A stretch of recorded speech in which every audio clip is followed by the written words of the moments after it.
A little bit about cyber risk before I start off. We're a cyber risk advisory firm. We firmly believe that the answer lies in expertise, and the answer to the cyber challenge lies in leadership.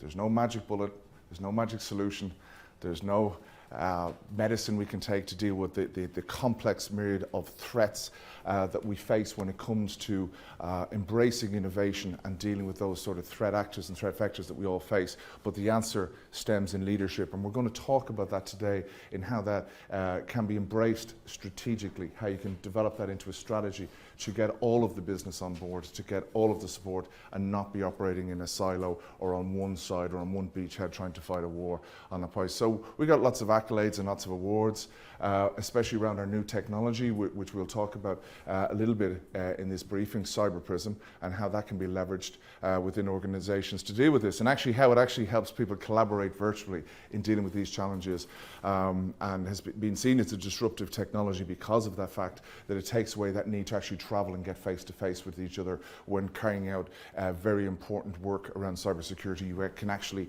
use the technology to collaborate remotely around the world, and we'll talk about that. One of the most important things, one of the things we're most proud of, is our cyber dog Toblerone, and this is our office dog. He's 12 stone, 65 kilos, answers to the name of Fathead and Toblerone.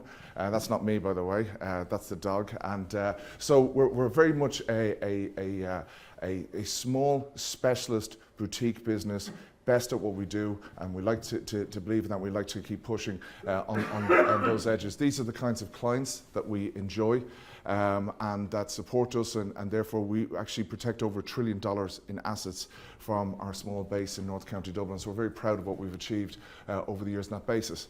So let me catch my breath for 2 seconds before we start into the meat of the subject today.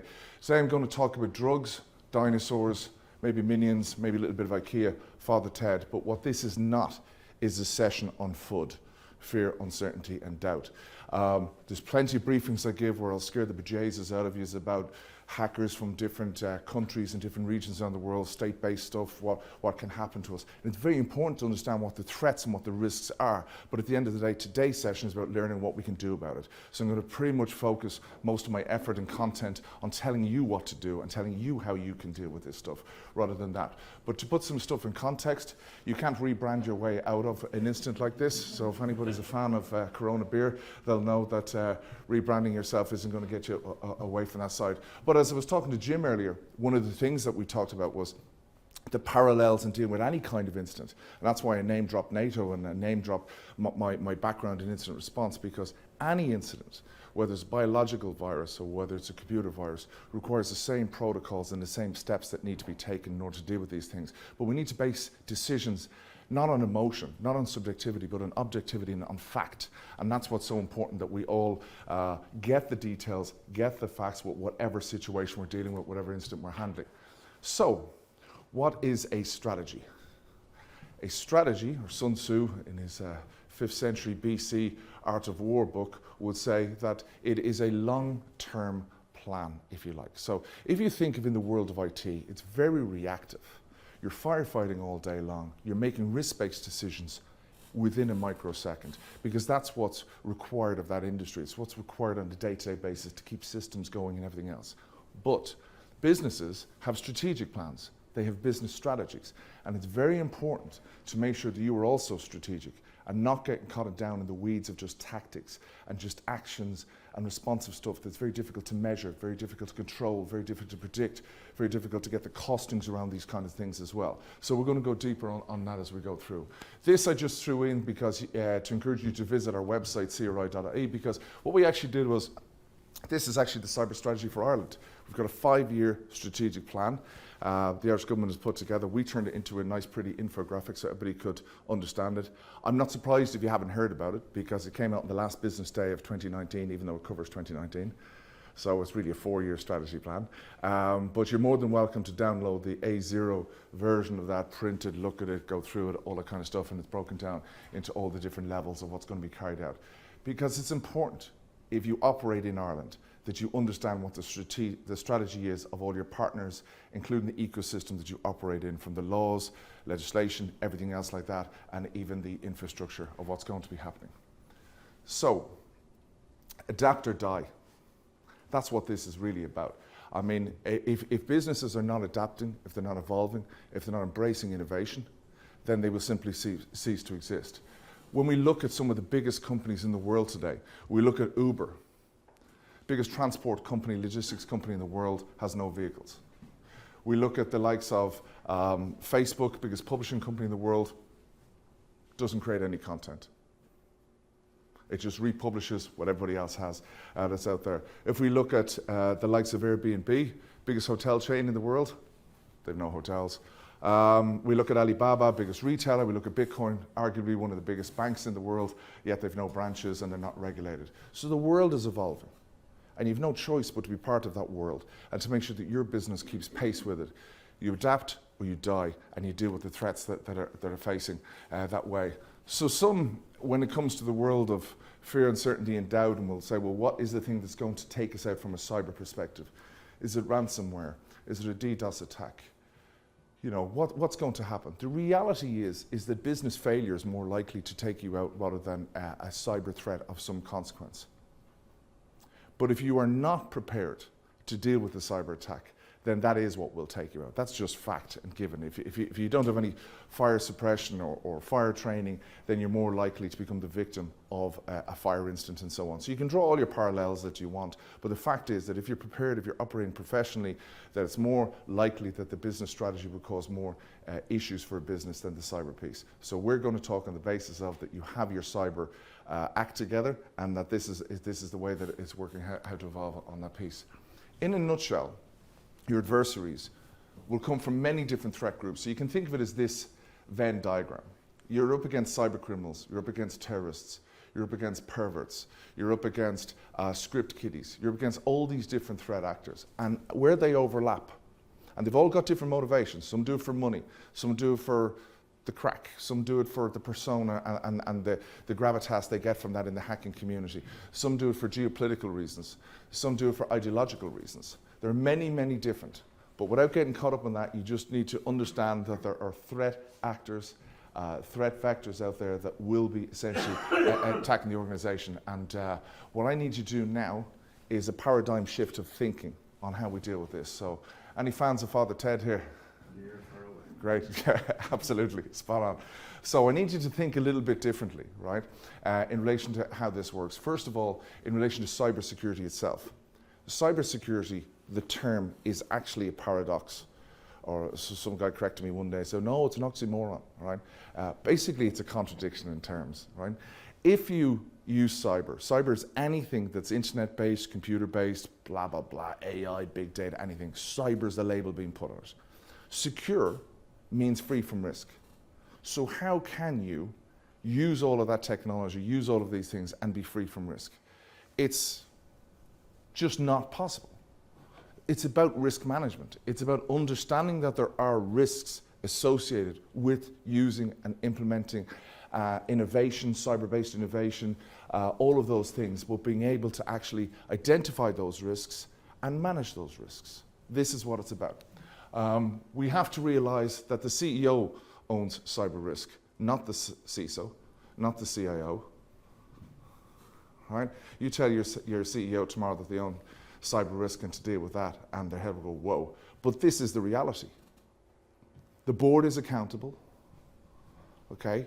They're accountable for the entire business, but cyber risk affects the entire business. It just doesn't affect IT. It affects people. It affects how you operate, how you market, the investments you make in technology and so on, all of those things.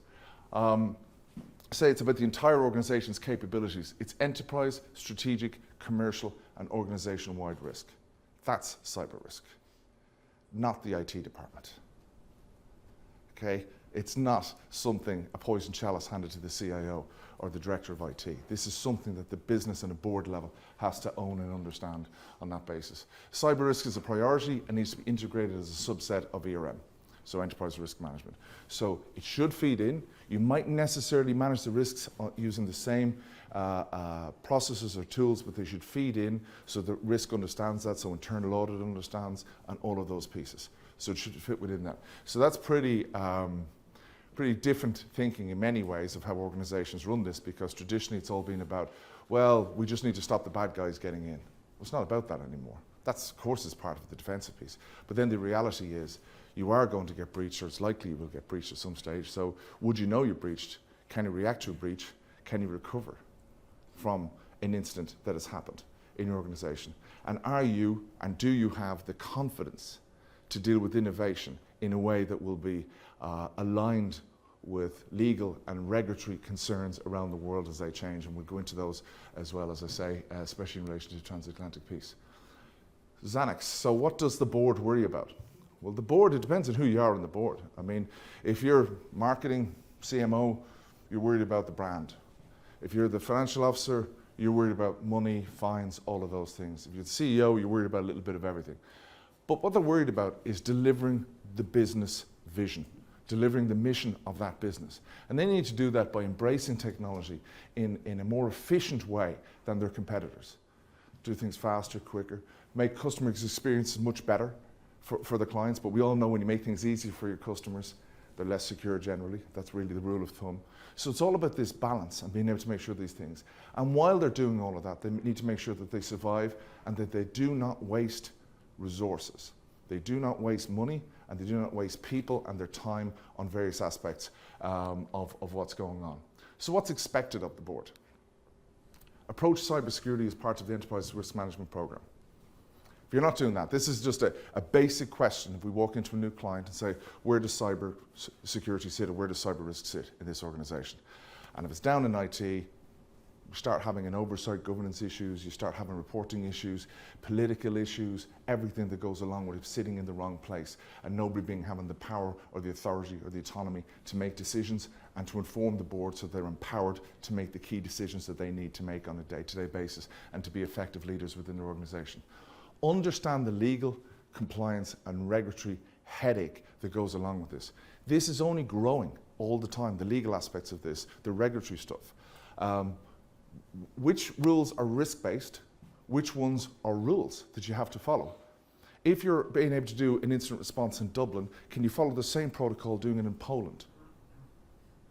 Do these things overlap? Do they contradict? Do they conflict? Do they complement? Is there a nexus of these controls that we can leverage? Can we be more efficient instead of doing all of these things in separate silos as we work on this basis?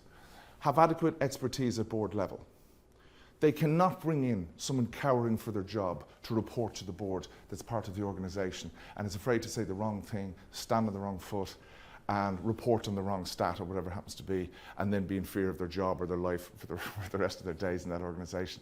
They need independent expertise. They need people who are credible that can come in and actually say to them, this is how it is. They need informed NXDs. They need really good people that can share that expertise around from different organisations and different sectors and say, this is the way it was done in the military. This is the way it's done in law enforcement. This is the way it's done in finance. This is the way we do it in retail. Collaboration is key here. This is how the bad guys work. It's all about collaboration is key. It gives you that synergy that you need. Enterprise cyber risk management framework and budget. Don't be paying lip service to this. The board can't pay lip service and say, we use a thing called NIST, do you? What's the budget?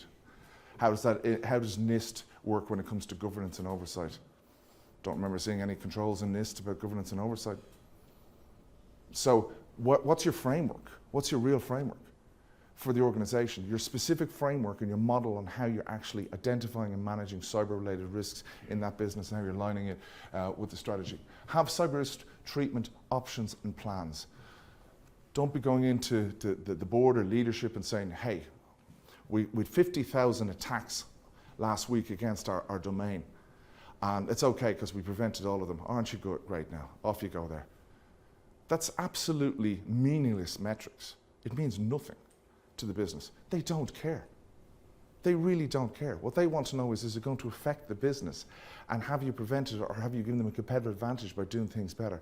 Great, that's basics. Make sure people aren't getting through a firewall. But that's not the metrics to go into a board. Don't be going in with MITRE-related metrics and CVE, index of common vulnerabilities and exposures, saying, we've 25,000 level 5s and 23,000 level 3s and all.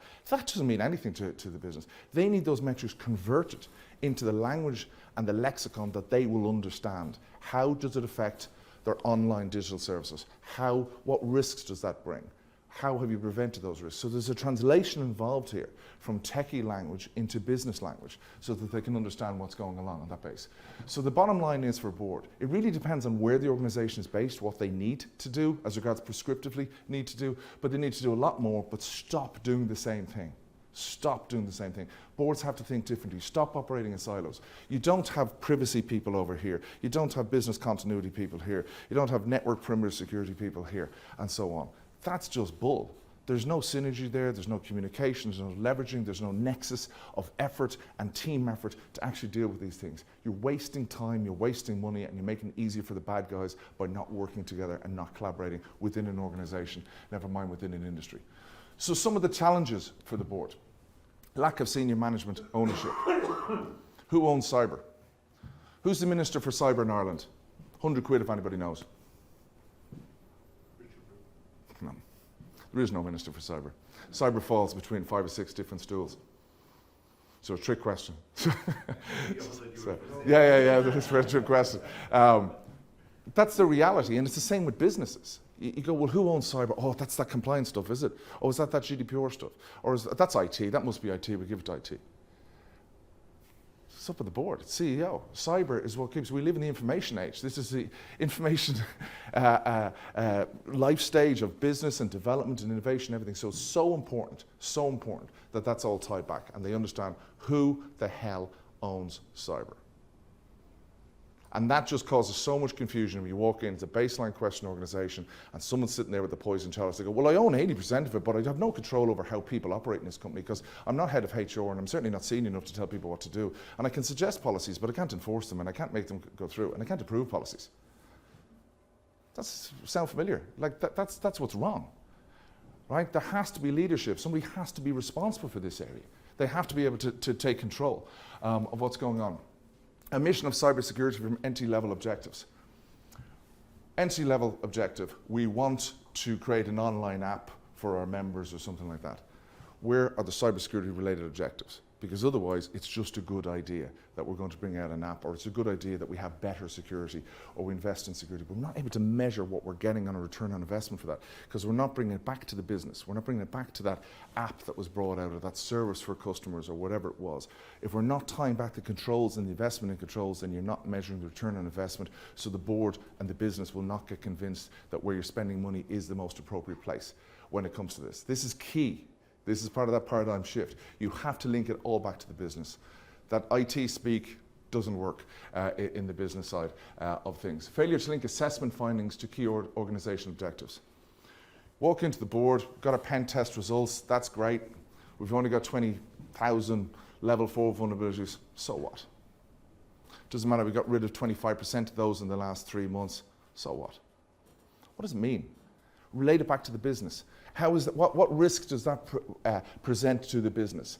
What risk is the business, what residual cyber risk is that business carrying by not having their vulnerability management program in order? You have to articulate that message to the board. That's what they're interested in. Too much focus on internal controls.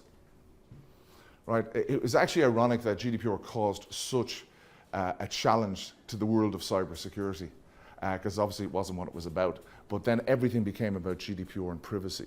And compliance is often being accused of being the enemy of security because they're two different things. You can be compliant but not secure. That goes without saying. There's lots of compliant people that aren't secure. So if all your focus is around compliance and rule-based compliance, especially horrible things like Sarbanes-Oxley, which is just rule-based stuff, then that's the enemy of protecting your business from a security point of view and an innovation point of view. If all the budget, all the airtime, all the attention and all the focus is about compliance-related controls, what about the other stuff? The stuff that enables you and empowers your business to do what it needs to do and gives you a competitive advantage over everybody else. Whether you're going to embrace 5G, whether you're going to embrace whatever. You know, how do you do these things in a secure fashion? Where's your plan? A lack of cyber risk residual metrics, right? If I have certain controls that are in place and I know that those controls are linked to a business objective, those controls carry a certain amount of risk. If I walk into the board and I ask them for money and I explain to them that if we don't get the money, these controls will fail or potentially cause a failure of that business objective, you'll get the money, you'll get the support. If I walk in and say security is a great idea and we should do it because there's lots of incidents in the paper every day, That's not a compelling message. You're not going to get the backing and be empowered in the way that you need to. So a couple of steps the board can take to respond. Collaboration. You can Google this stuff afterwards, the 5 lines of assurance, and obviously you would all be very familiar with the 3 lines of defence, but these are things that should be used in order to help people collaborate and understand that the risks are being articulated upwards and downwards within the organisation, and that everybody understands what is actually. I walk into the board and I ask them for money, and I explain to them that if we don't get the money, these controls will fail or potentially cause a failure of that business objective. You'll get the money, you'll get the support. If I walk in and say security is a great idea and we should do it because there's lots of incidents in the paper every day, that's not a compelling message. You're not going to get the backing and be empowered in the way that you need to. So a couple of steps the board can take to respond. Collaboration. You can Google this stuff afterwards, the 5 lines of assurance, and obviously you would all be very familiar with the 3 lines of defence, but these are things that should be used in order to help people collaborate and understand that the risks are being articulated upwards and downwards within the organisation, and that everybody understands what is actually going on in that. Have specific owners for objectives. If there's an owner to deliver the new banking app, and that owner understands that the controls being supplied by procurement, being supplied by the IT department, by vendor A, by vendor B, by vendor C, and they understand the risks associated with them, and they can understand that, then they can understand that their key objective they're trying to deliver to the business may disappear, may fail, or will succeed if they're being managed properly. This is just day-to-day risk management techniques. Adequate board level expertise.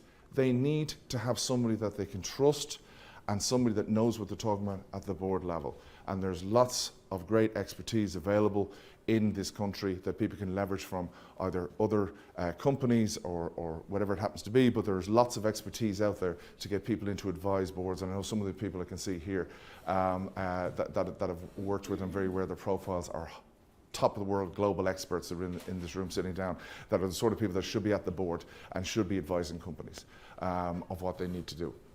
Establish a cyber risk framework with a risk treatment program. If you don't have one, you have to have one. Right? You just should have one, right? And don't let the compliance become your enemy. Don't start this all off and start going, we're just going to do ISO 27001 and we're going to have a great spreadsheet and we're going to list out 25 assets and we're going to start doing this. That's not what you're about here. This is completely different. You want a different level of metrics and a different level of transparency. Report residual risk linked to objectives. That key metric, I'll go through how you do this, but that key metric is what will let the board move forward when they're sitting at the table, and they will be interested, because what you're telling them is, yes, we'll deliver the mission, the vision of this company, and we can have all of these successes that are related to that and all these key outcomes, but not if this little piece goes wrong here.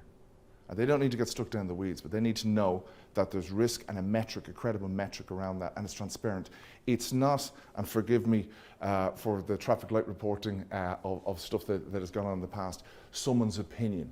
The subjective opinion of a professional that comes in and goes, we think your security is good, we'll give you a 3.5 out of 5. Where did the 3.5 come out of? Well, we averaged 20 questions and we did this. That's not how modelling and cyber risk quantification works. That doesn't take into account geopolitics, that doesn't take into account intelligence feeds or anything else like that. So we need to understand what we're looking at. Are they credible metrics or just the opinion of somebody in a sharp suit from a large brand company that's coming in and guiding you? So where do you start? Little dig there, little bitchy dig I did. Did you like that? Anyway, where do you start, right? You start with collaboration, okay? You have to identify your key stakeholders within your own organisation that will support you on this mission to develop the strategy appropriately. The tail does not wag the dog. You have to get everybody together who has skin in the game and has the authority and the autonomy and the belief and the passion that is actually going to get this together and be able to deliver this. It will not come from IT. IT has to be part of it. It will not come from legal. They have to be part of it. HR have to be part of it. You have to get the key people around. And that could be 3 or 5 generally areas within a business that have to feed into this so that they can drive it within the organisation. Understand your business. Understand your model. The amount of times I have walked into banks or financial service companies and you meet the CISO or the head of IT security, whatever, and you go, what does your business do? We're a bank. Yeah, how does it make money? I don't know. What's a fund? You know, how do fund transfers work? How does asset management work? How does private banking work? What's the difference? I've no idea. How long have you worked here? 10 years. No idea how the business works. We're an insurance company. No idea how we make money. We sell insurance. What does that mean? Because if you don't understand how the business model works, how do you understand the parts that support that ecosystem? What's more important to the business than something else? You have to identify that. We call that the business value chain. And here's an example, little marketing ploy here, some inbuilt thing. This is a slide from our CISO bootcamp course, but the one on the left is outlining a sample business value chain. So if you think of this as a manufacturing business, the manufacturing business may have research and development department, they may have engineering, quality assurance, manufacturing, implementation, consulting, customer services, return materials, blah, blah, blah, blah, blah. I think there's about 13 areas up there. Do you think the same level of security should be at each of those departments? Do you think marketing people want the same restrictions and information flow than the people who are in research and development, who are creating the magic code or who are creating the magic stuff? Absolutely not. So if you're not breaking down your business into a business value chain, then all you're doing is you're measuring something a mile wide and an inch deep, and any metrics you have associated with that are flawed and the integrity of them is poor as a consequence. Because all you're saying is, roughly. We're sort of a 3.5 out of 5 because we measured it this wide. But actually, where that's so important is, what about your vendors? What about your first tier suppliers? What about your second tier? What about the third parties, the fourth parties you're dealing with? What about the countries they're operating in? Have you taken into account that risk, the inherent cyber risk related to operating with a supplier in the Ukraine or Poland? What does that mean to the risk of your organization? And, because if you're not gathering these metrics in and collating them together, you're not able to understand what the real posture is and what the real risk that you're carrying is in relation to developing that business piece. So here's a simple infographic. If we go from the top down, your business could be anything. You have any business model whatsoever. You make widgets or you're a training company, whatever it is. And whatever your business strategy is, you'll have ICT related requirements. You may decide, well, we need a website. We may decide we need things in the cloud. We may decide we need newsletters. We need some people to be able to work remotely, whatever. Whatever those ICT requirements are, they all have to be delivered from an ICT strategy, but that ICT strategy has to be aligned with what we call business, legal, and regulatory drivers. Business, legal, and regulatory, okay? I'll deep dive in those in a second. But everything you do, you have to make sure you're doing legally. That's what it boils down to. And you're doing it legally if it operates in Ireland and you have an office in Poland or whatever, that what you're doing over there is also compliant with the law. And this gets very complex and when it comes down to things like privacy and so on like that, because what's acceptable in one country may not necessarily be acceptable in another jurisdiction. And that all feeds into your strategy. And on one side you've got all the bad guys trying to cause you a load of pain and stop you and prevent you from being innovative and delivering the business mission. And on the other side you have the people that are meant to help you, your suppliers, your internal employees, your infosec department, whatever, all of those good people. And that's all to help the board monitor, evaluate and direct the cyber strategy from a reactive and a proactive point of view. So reactive, keep you going, proactive, thinking ahead of what's coming down the road. I said a deep dive on the cyber drivers, the regulatory stuff. There's over 400 different standards and frameworks, and these are changing. There's more every day, depending on what sector you're in, what country you're in, what it's covering, and some of these will apply to you. It might be 10, might be 50. It depends on your business and where you're operating from. And there's an overlap between these. They're comprised of over 10,000 controls. Some of those complement each other, what we call is the control nexus or the overlap of where these things go, and some of them conflict with each other. Sarbanes-Oxley may conflict with the German Data Protection Act. You know, there were certain instances you come in, then you'll need to take different actions around those kind of things. And there's just more and more and more of these coming along. So you need to have someone in the room that understands this stuff or have access to that knowledge, and certainly the board does. Because this is part of the complexity of the challenge and what makes it. Bring in some other factors. The view on privacy, in Europe we have a human right to privacy. So we just take something like GDPR. We don't enjoy that right, for example, in the United States of America. And even up until the new version of the GDPR, we were looking at the fact that America itself was on a blacklist of countries to exchange data with. And why is that? Because essentially, if you harvest the data and take in the data in America, you're seen, or they see themselves as then the owners of the data, not the data subject. Where it's the reverse in Europe.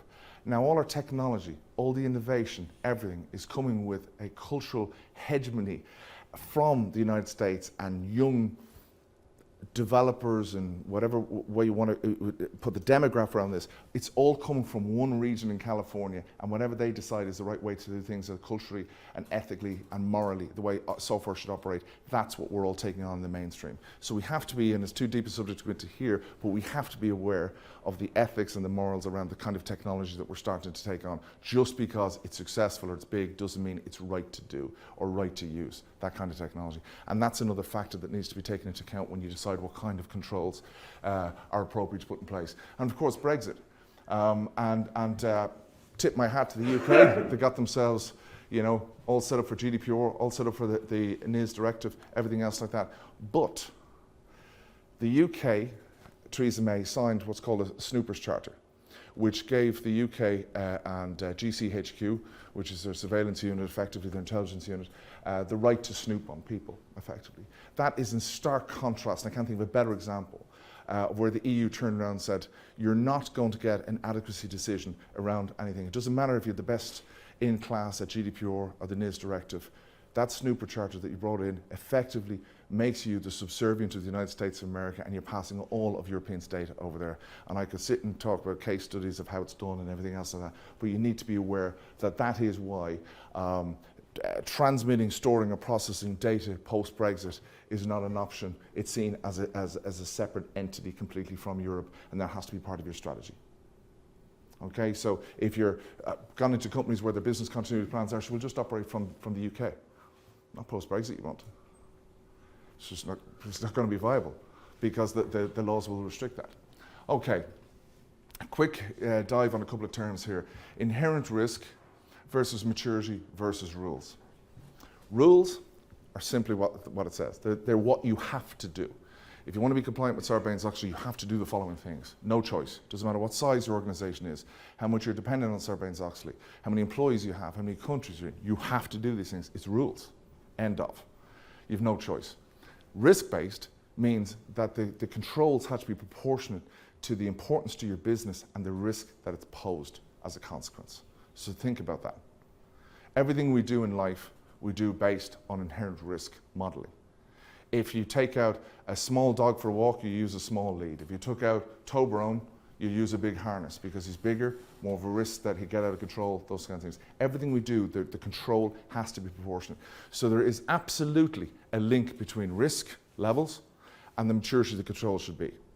Just because your company has a big logo or a big brand and may have a reasonable size footprint here in Ireland doesn't mean it needs level 5 controls on everything. Where's the science behind that? As soon as you push back at the kind of people who are doing assessments or giving guidance and saying, hey, you need to spend $250,000 on DDoS mitigation. Why? We have a brochure website. Why should I spend $250,000 mitigating the risk to a website being down for a couple of hours? Where's the science? Where's the transparency behind it? Like just because it sounds like a good idea because of some brand, you have to have that because that's what the board wants. They want to say, well, what's the risk back to our business objective?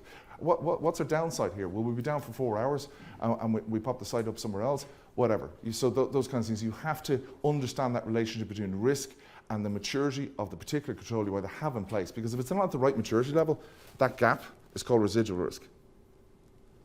From where it is to where it should be is your cyber residual risk. And that's what the board wants to know about. They don't care about what a great job you're doing. They only care about the bit that's not being done, because that's the bit that they have to be aware of. And as an automatic governance event, they have to do something about it. They cannot ignore it. If you give them fudgy information, someone like that, then they can't make decisions. You give them scientific, empirical evidence of what the risks are based on numbers, then they'll understand that. So if we look at that, I mentioned this thing, control nexus. If we look at that even from one point here, I call these things touch points as well, and just picked out some of the top standards and frameworks here. You've got G7, the global 7 group of countries. You've got NIST, we've got GDPR, we've got the NIS directive, FFIC, ISO 27001. All of them are asking you for the same thing in a different way.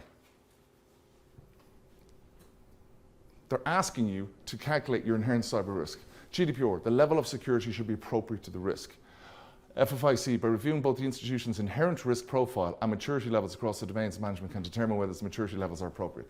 They're all asking you the same thing. Stop going in with lists of controls and saying we have to have all these controls. And we're a big company, therefore they shall be up to level 5.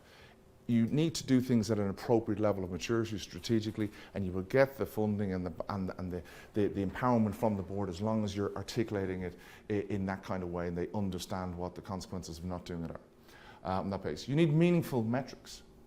You need to understand where your cyber residual risk is, what level, what score, is it improving, is it going down? We've just done a merger and acquisition. We just take on another 200 employees and we're operating in 2 more countries. What does that mean to our cyber risk posture and our cyber risk strategy? Can you not articulate that to the board? Because that's what they want. They want you to be able to say, okay, this impact means I need another X euros for a budget and so on, and to be able to handle that and go on to the next stage. So you have to have these metrics to empower the board, this cyber risk quantification piece. Now, just to summarize this up a little bit. Business strategy is one wheel on the car. I'm always coming up with these sort of things, so bear with me, right? And hopefully it makes sense. And you get your cyber strategy. These things have to be aligned or the car is going nowhere. You have to have the appropriate cyber strategy linked to the business strategy. So I went into a financial service company based, I won't say where they are because you probably guess who they are. Anyway, and the first thing I say, do you have a business strategy? Absolutely, there it is. Fantastic. We can develop a cyber strategy for you. If you didn't have a business strategy, it's the end of the conversation. Because what are we going to go in? We're going to go in and start talking about cybersecurity to them. That's not good to anybody. But if they have a business strategy, say, here's what we want to achieve in 6 months, a year, 5 years, great. We'll make sure your cybersecurity and cyber risk program supports your business strategy. If you don't have one, you can't start to develop or hope to develop a cyber strategy that's aligned with it.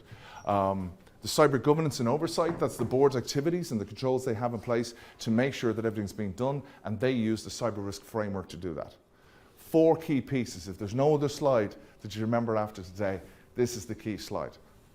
I'll say that before the really cool slide's coming up, but anyway, at the moment, this is the coolest slide I've shown you, right? Because it really outlines what you have to do. That's the key ask of you as professionals, is that you're making sure the cyber strategy is aligned with the business strategy, and you're doing that using a framework, and the board is able to do its job and steer the business where it needs to go.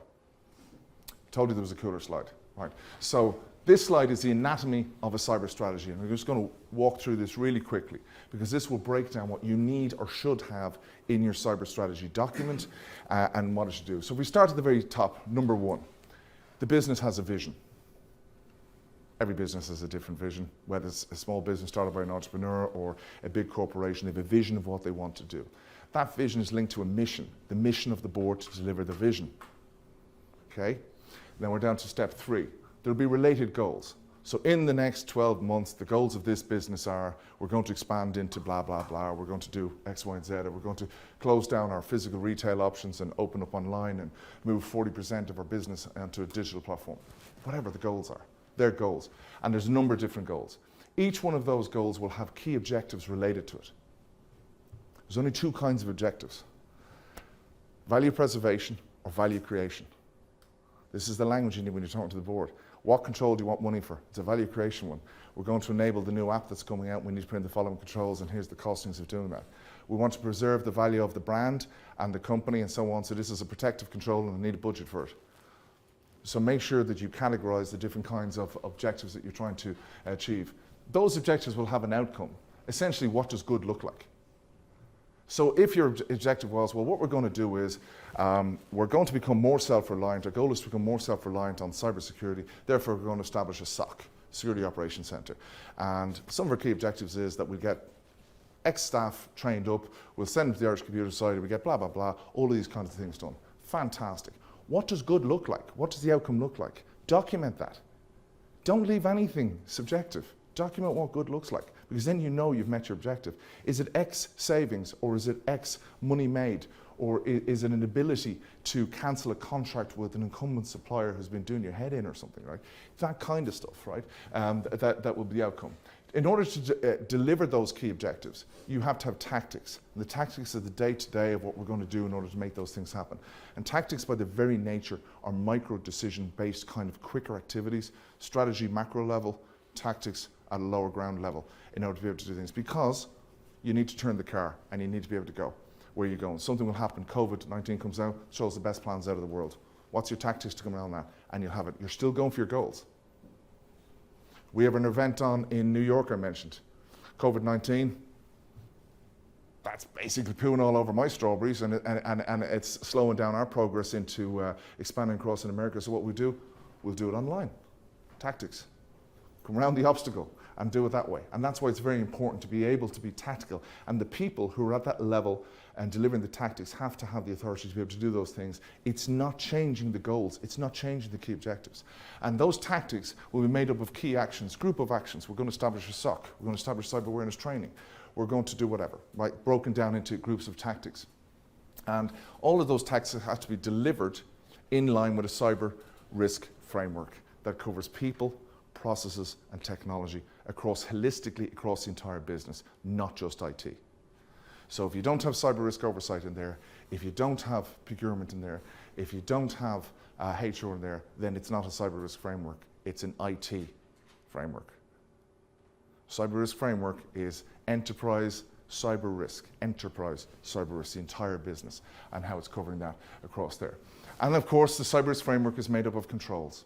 And those controls carry residual risk because some of them aren't at the right levels, or they haven't been quite delivered yet, or whatever it happens to be. And those things, you have to measure that residual risk, tie it back to the goals, objectives, and outcomes, and report that to the board. So now you're walking into the board and you're saying, there's 25 controls not in place, they're carrying this risk, we need the budget to do it. Why do I care about X, Y, and Z?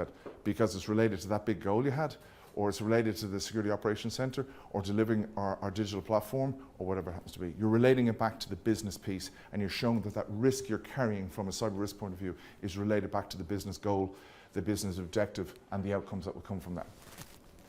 So what it boils down to, as I say, are two kinds of objectives. Value preservation. What does the board worry about? They don't want to disappear on their watch. They don't want things to happen and go pear-shaped on them. And they want to make sure that they sustain the business. They want to make sure that they grow the business and so on. And that's where the value creation ones come in as well. Sorry, the value creation piece comes in as well.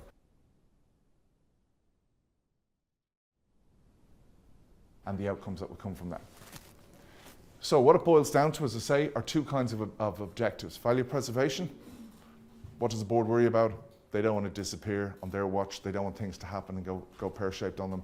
And they want to make sure that they sustain the business. They want to make sure that they grow the business and so on. And that's where the value creation ones come in as well. Sorry, the value creation piece comes in as well. So your next step is to start making a plan. Plan out, what does your strategy look like? There are no two cyber strategies the same. I'm going to show you a template one now, but there's really no two the same. The time frame of what it does, everything else, what it's aligned to from your business perspective, what you're trying to get out of it, how quickly, everything else. So that it's very important that you plan that piece out and you get and collaborate with the right people around you. You cannot do this in isolation. You have to be able to collaborate with the key stakeholders and make sure who they are. Are they the business champions? Do they own the business lines? You know, whatever they are within the organisation. There's a sample one, but I was going to use, by Val's suggestion, was maybe the Children's Hospital here, because I was trying to depict something that would just never get finished. So Gaudi's Church in Barcelona, I think it's scheduled now. It started in 1882 and it's going to be finished in 2026. So same builders as down the road, you know. So, but really what I'm trying to say there is, look, put a time frame on the first draft of your strategy. Right? And within that time frame, work out what does the business want to hear about, short-term goals, medium goals, long-term, and tie those back to the various parts or domains of the business as well, and how that works. And so to start this process, the first thing you need to do, or the World Economic Forum would say the first thing you need to do to develop your strategy, and the most important thing anybody can do in relation to cyber risk, is to do a cyber risk assessment. Bottom line. Best piece of advice they can give. And it really is, because if you don't know where you are, how do you know you're going to get to your destination? Okay? You haven't worked out, are you traveling in miles or kilometers? You haven't worked out where the milestones are. You haven't worked out anything unless you know where your starting point is. So a good cyber risk assessment holistically across the entire business needs to be carried out. And what does that look like? I'm going to give you 10 points, the characteristics of what your cyber risk assessment should be. It should be holistic, right across the entire business. Or a scope of the business, but holistically across the scope of the business, tying in governance, risk, procurement, people, processes, technology, all of that good stuff.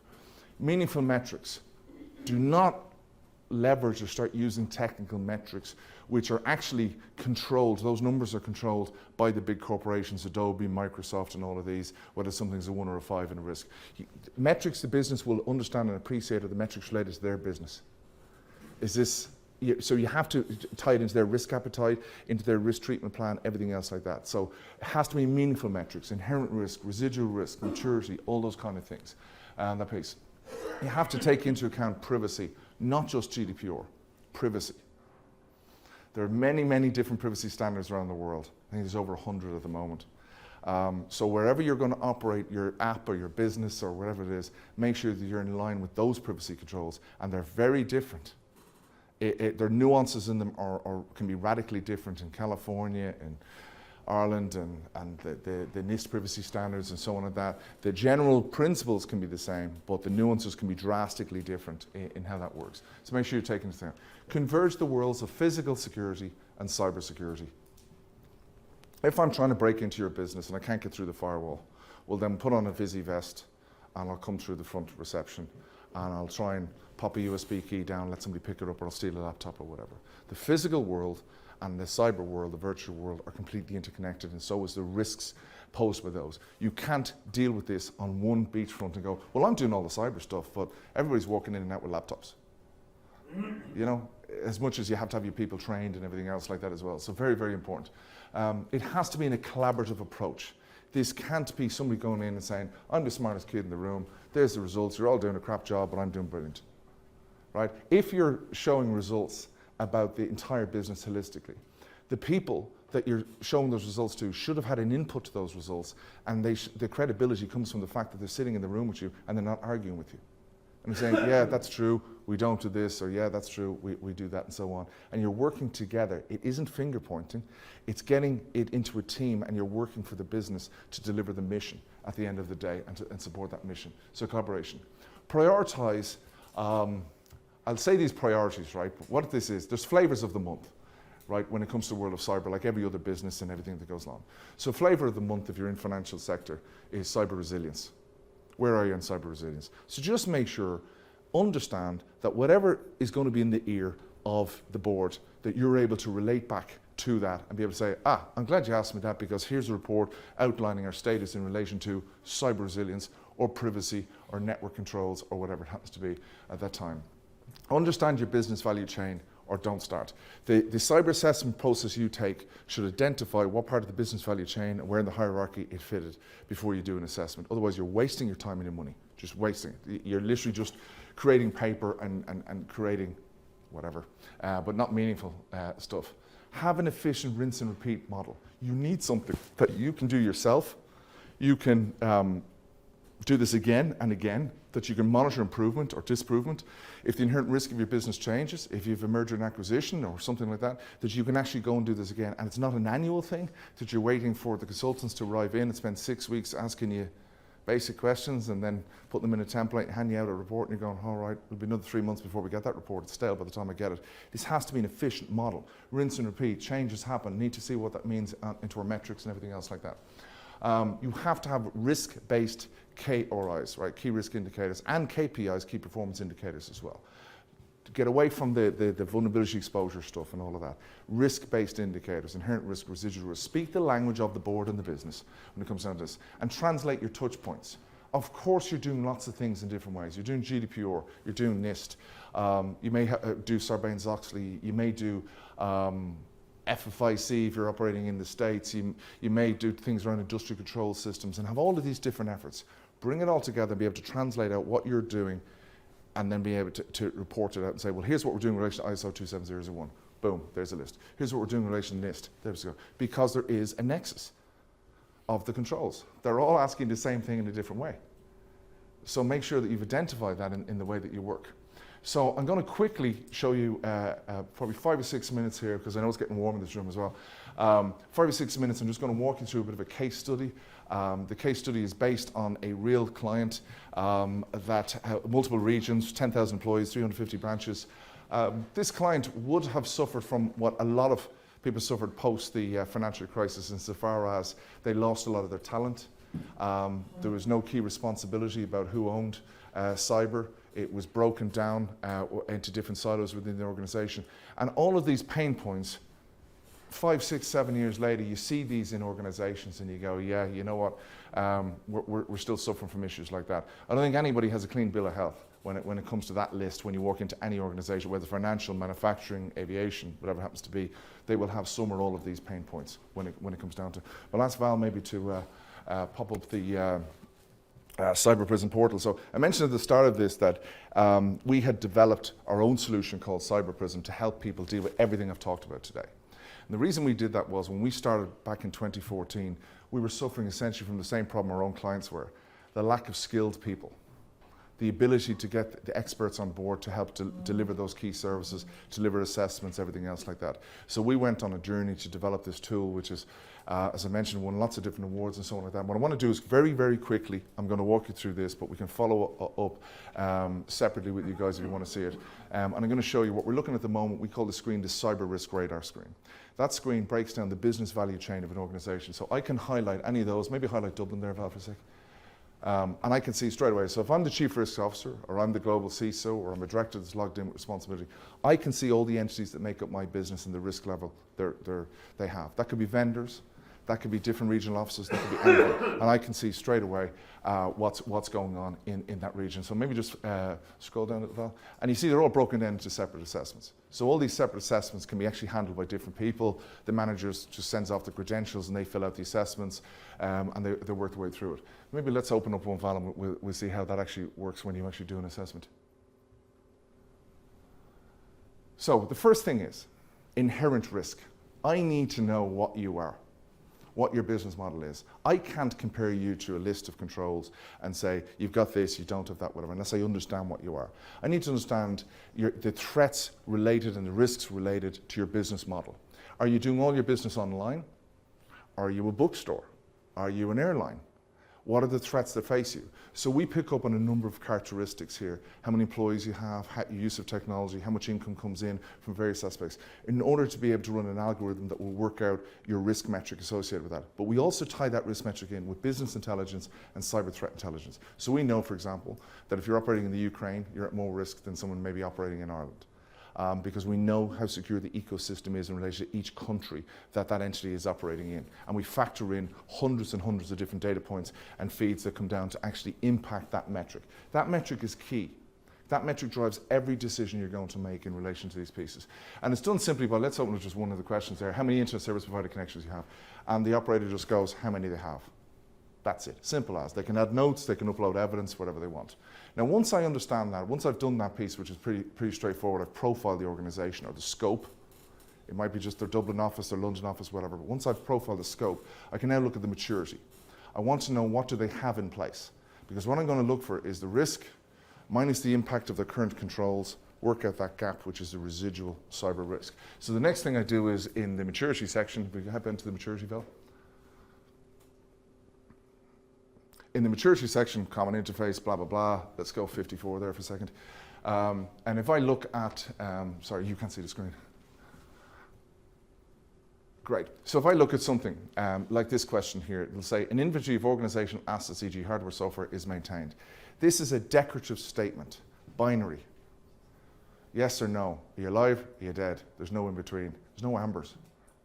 Right? So if the decorative statement said, we have antivirus on all of our endpoints, we want to put in amber because we know it's on 95% of them, but I wouldn't be picking up on the residual risk, would I?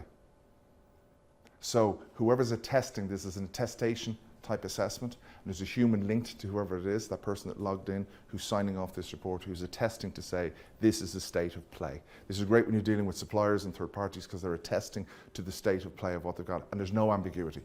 You're either saying you have it or you don't have it. Okay, so once that's done, those sections, and you fly through, let's just go up into the cyber score there for a sec, Val. We let the system run its magic. So what it's done is, it's looked at your risks, it's looked at all the controls you have in place, what firewalls, what logs, what training, what procedures, how your risk management works, how your resilience works, all of those things. And it calculates out a score for you. And that score is saying, you're at 573 of 999. If you were meeting all your risk, you'd be at 999. The risk specifically for your business model, in the country you're operating in the sector you're in, based on how many employees you have, based on all of those specifics, you should be at 999. So it changes the weighting of everything based on how you profile yourself in the inherent risk section.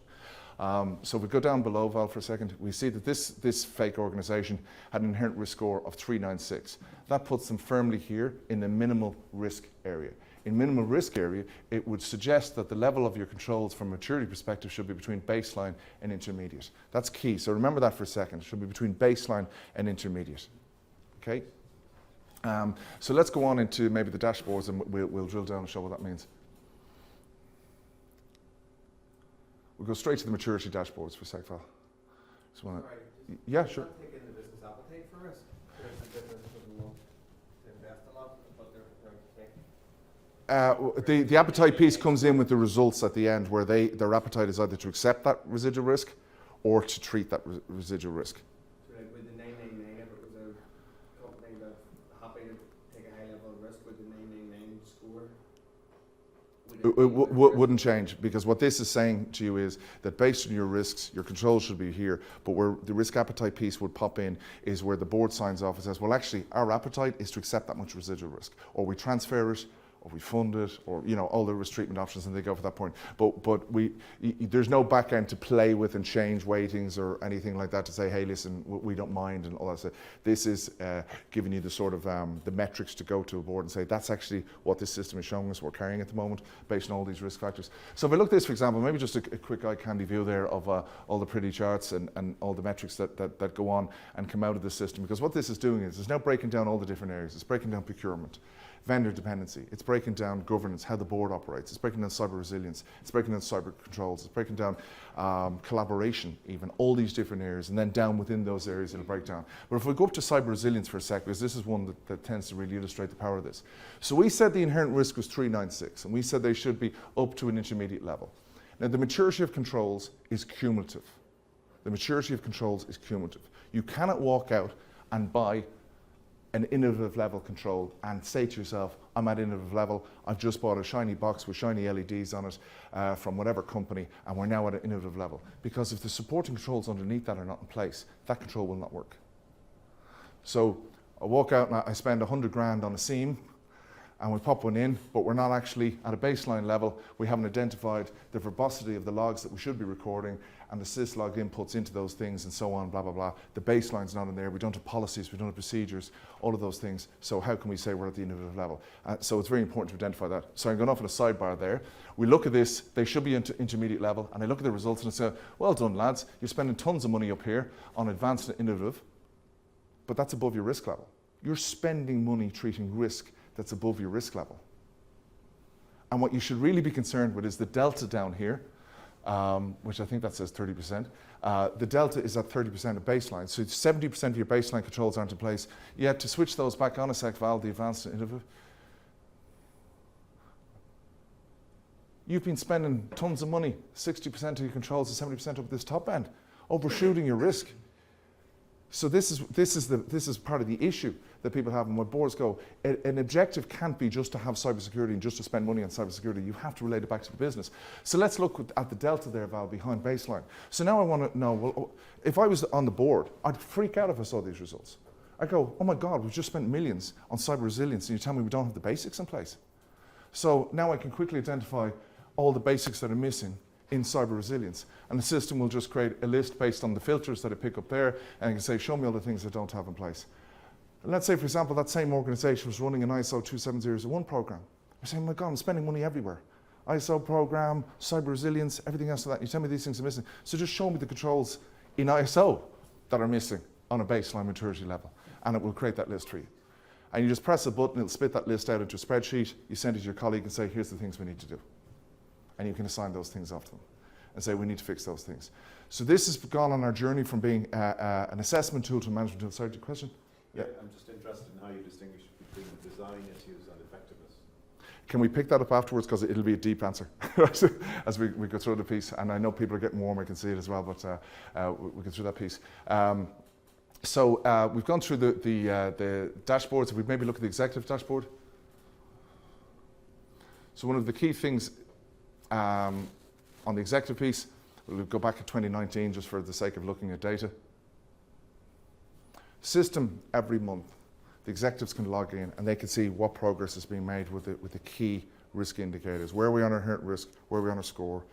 All of those things. Supports ISO 27001 by being able to prove with level 4 evidence that you're continually improving, continually managing the risks around cyber and so on like that. You can see down below, Val, that there's even those beautiful gap analysis charts for the board that's easy to understand. We break down all the key risk indicators for them and show them exactly where the risks are within this business, right down to minutiae level of where the issues are. In this case, there's issues around governance and so on in that piece. Obviously, GDPR is a big driver. I remember this time last year talking to people about Cyber Prism. They said, God, I'd love to get the tool, but we don't have a cyber budget, but we have a GDPR budget.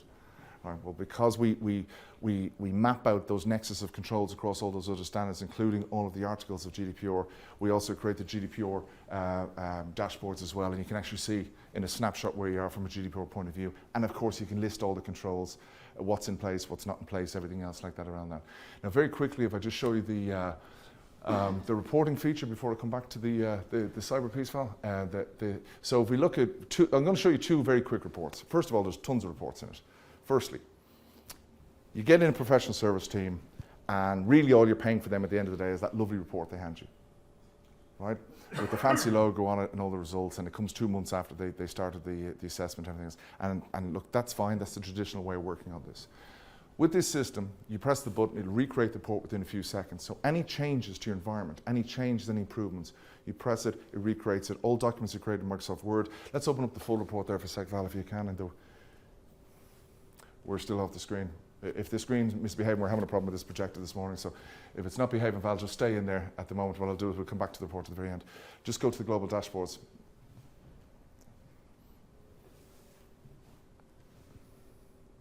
Great.